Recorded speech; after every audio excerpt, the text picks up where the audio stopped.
Le pangolin et l'armure magique. Salut mes petits curieux. Êtes-vous prêts pour un nouveau voyage magique? Dans une forêt luxuriante où les feuilles brillaient d'un vert éclatant, vivait Panko, un jeune pangolin. Panko se sentait différent. Ses écailles rigides le distinguaient des autres animaux. Les fourrures moelleuses des écureuils, les plumes éclatantes des perroquets, ou les polices des grenouilles. Chaque matin, en observant son reflet dans une flaque, il se demandait: pourquoi suis-je si étrange? Pourquoi n'ai-je pas une fourrure douce ou des couleurs éclatantes? Les autres animaux, bien qu'amicaux, ne comprenaient pas son malaise. Zizou, le singe malin, taquinait parfois. Panko, avec tes écailles, on pourrait te prendre pour une petite armure ambulante.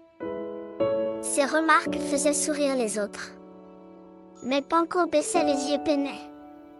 Un jour, alors que Panko explorait les abords d'un ruisseau scintillant, il entendit des cris perçants. Courant pour voir ce qui se passait, il trouva Lulu, la gazelle essoufflée. Panko, les hyènes, elles approchent. Elles s'en prennent aux petits animaux. Panko sentit son cœur battre à toute vitesse. Les hyènes étaient redoutées par tous.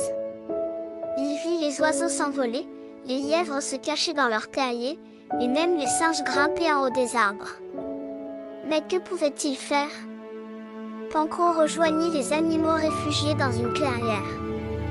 Il tenta de rassurer Lulu et Zizou. Restons ensemble. Nous trouverons une solution. Les hyènes, menées par leur chef Griffe Noire, avancèrent, leur ricanement sinistre résonnant dans la forêt. Elles encerclaient les animaux effrayés.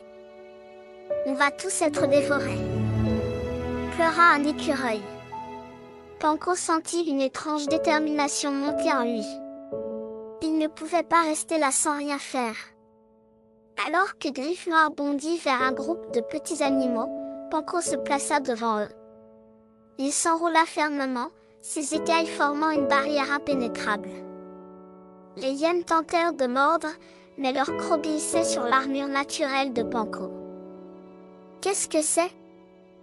Grogna Griffe Noire frustré. Panko se redressa, ses écailles brillantes renvoyant la lumière du soleil.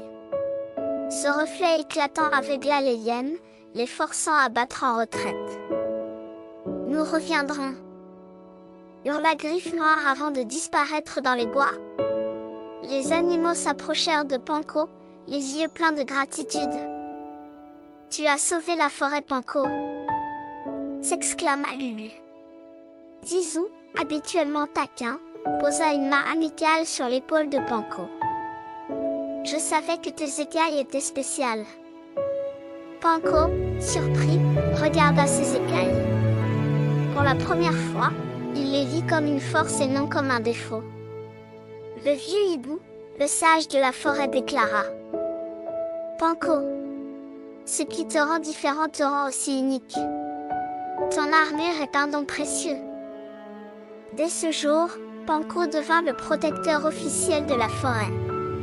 Les animaux apprirent à s'entraider et à valoriser leurs différences.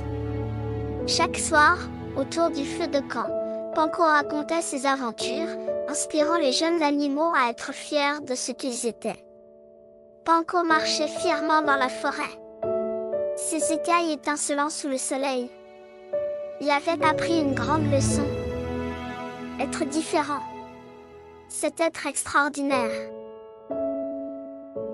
Au revoir mes petits amis.